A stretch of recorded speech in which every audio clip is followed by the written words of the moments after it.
Donald Trump was willing to sacrifice our Capitol to allow law enforcement officers to be beaten and brutalized in his name and to violate the law and the Constitution in order to seize power for himself.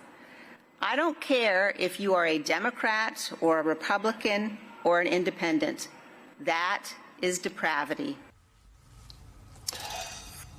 Liz Cheney isn't the only Republican building the case against Donald Trump. In Wisconsin this week, a group of local GOP leaders endorsed Harris. In Georgia, Republicans backing the Democratic ticket ramped up efforts to reach those swing voters that are out there.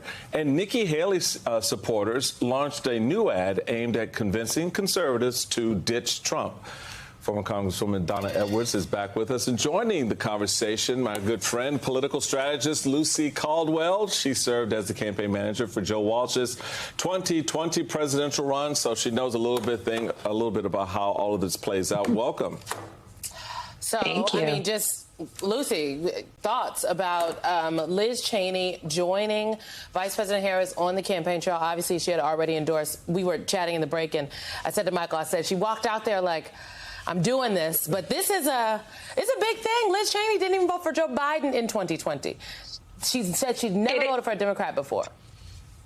It is a very big thing, and it is a big thing when you use this lens. A lot of people were saying on Twitter and elsewhere, if you were abducted and you dropped back down to planet Earth and you saw this screen, right, of Liz Cheney behind the presidential seal giving a speech, what would you think had happened? You would think Liz Cheney has become vice president since I was abducted, right, now that I'm back to planet Earth. You would never imagine Liz Cheney, a person who is from a Republican dynasty, a person who's not just from a family like the Bushes, conservative but crossover folks, the Cheneys. She is here standing arm in arm with Kamala Harris. That is really, really surprising. It's really brave. It's really impressive, and it's really important. It's important because with a little more than 30 days out, we are in permission structure season, right? We are in the season of creating permission structures for people who know fundamentally that there is something deeply wrong with Donald Trump. There is something deeply disturbing with the MAGA movement. There is something deeply troubling about the idea that we could give this wannabe dictator 4 more years. That seeing people like Liz Cheney, seeing themselves in her image is something that between now and Election Day, between now and when they vote, maybe just days or weeks from now, will be in their minds when they make that choice. It is obviously really upset Donald Trump that Liz Cheney has decided to come out and support Kamala Harris in such a public way. Let's pull up this Truth Social. I won't read you all of it. The part that really tickles me is, ever looked at the horrible statements she's made about lying Kamala Harris? It's like, have you ever looked at the statements your own vice presidential running mate has made about you, sir? Shouldn't you know the power of a 180 pivot? But to me, Michael, this just proves the power of Liz Cheney. Yeah, it does. And, I think to the harder question for someone like Liz Cheney to make this statement, my hope is that those voters out there that we were talking about before, who are, I call them intentional voters, they may or may not have the intent to vote, and they may or may not have intention towards a particular candidate. So they're in this space where you can still kind of move them off of not voting into voting. Okay, so now I've moved you into voting. How do I get you to vote for this particular candidate? That's where Liz Cheney, I think, plays a very important role, because that permission structure, which you guys know, I've been harping on that since the very beginning of this campaign season, is important on the Republican side, Congresswoman, so that we have the visual of Liz Cheney and Vice President Harris on the same stage, and Liz Cheney, along with Joe Walsh, along with Adam Kinzinger, along with a whole host of, local Republicans in communities across the battleground states, standing in unison around the idea that Donald Trump is a threat, and this is not about the policy. I mean, Liz made that very important. Oh, my God, I don't agree with anything on the policy side, but this is not the question that's before us. The question is, do we love the country enough to support the country in the face of a man who's told us he wants to be a dictator? And how do you move from partisanship to patriotism? Exactly. Right. Well, when Liz Cheney came into Congress and moved into leadership, I said, oh, my gosh, one day she's going to be Speaker of the House. I could not have been, more wrong. And so I think what Liz Cheney does, one, she gives other Republicans permission, but it's different to hear her lay out the case against Donald Trump than to hear Democrats laying out the case against Donald Trump. That's what brings people in. And so, I thought it was a remarkable speech because, it did have you in this moment where you're going, am I listening to Liz Cheney? Am I listening to a Democrat? And it was a little bit confusing there for a minute, but she laid out the case, and it's also given an opening for other Republicans all the way down the ballot in all of these battleground states to do exactly the same thing. On Thursday, she talked about, former Congresswoman talked about her evolution, if you will, and the last time she was in this very place in Wisconsin. Take a listen. In 1976, when I was 10 years old, and I was sealing envelopes for President Ford's reelection campaign, I cast my first vote ever in 1984 for Ronald Reagan. The last time that I was here campaigning was 20 years ago. In 2004, when we were campaigning in Wisconsin and all across the country, we were campaigning as compassionate conservatives. What January 6th shows us is that there is not an ounce of compassion in Donald Trump. He is petty, he is vindictive, and he is cruel. Liz Cheney laying out that case, Lucy.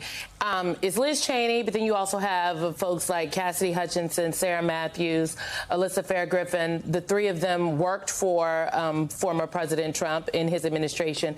They've all said that they are voting now for Vice President Kamala Harris. They'll be hitting the campaign trail with former Congresswoman Liz Cheney, actually on Monday, I believe, in Montgomery County, Pennsylvania, to go out there and have a conversation about why they are participating in this election and why they've made the pivot from Trump.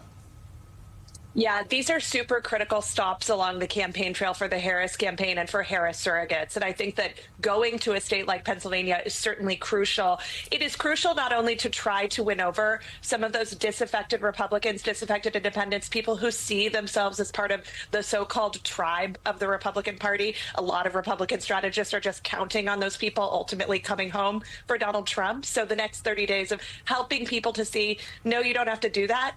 And in fact, it's not only that they don't have to do that, they don't have to necessarily even go pull the lever for Harris. What we really need for them to do is not vote for Trump. So however they wind up on that journey, we hope they become Harris boosters. We hope they tell all of their friends and family, go vote for Kamala. But the most important thing that we can show to these Republicans over the next 30 days, and I think that people like Cassidy Hutchinson, people like my good friend Joe Walsh, people like Adam Kinzinger, Liz Cheney, Jim Greenwood in Pennsylvania, the list goes on and on. They're in every battleground state. Is to say to people in their own communities, you don't have to be a part of this. I'm not a part of this. You know something is wrong with this. We can say no to this together in whatever fashion you want. I'm waiting on John Kelly, Michael. Right, yeah, well, we're waiting on a number of people. I thought it was profoundly important to have this statement made publicly in the birthplace of the Republican Party. And what I find interesting about having the conversation with Liz Cheney there is sort of the transition away from this form of the party. The party was born out of the Whig Party because there was disagreement over slavery. And these Republicans made the case for independence, right? For the independent freedoms of everybody. We're all equal.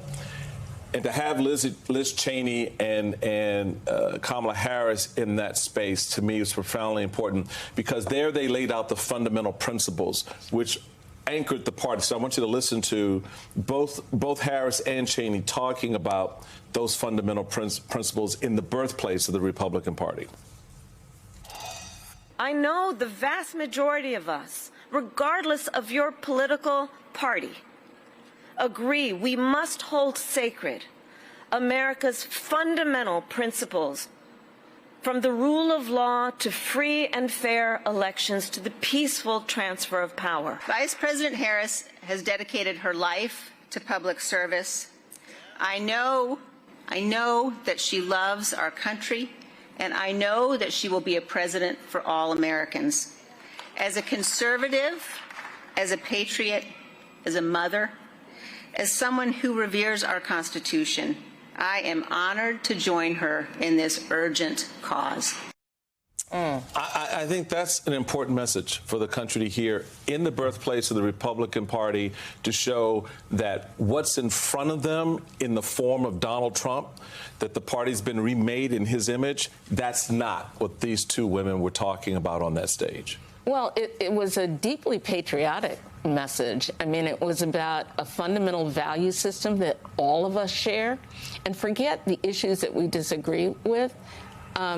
Liz Cheney was laying out, and so was Vice President Harris, this sort of basic, fundamental, upholding the Constitution, the rule of law, our shared values. And then when we've got that as a foundation, we can argue about all the issues. And I think for Liz Cheney, her goal in endorsing Kamala Harris is saying, I want to get to a point where we can debate the issues, but we can't do that if we don't have a country that's where the foundation is one that's shared by all of us. And Donald Trump doesn't share that vision. That's the shared value piece is the core of why this whole crazy experiment we call the United States of America actually works. Former Congresswoman Donna Edwards, Lucy Caldwell, thank you both for kicking us off.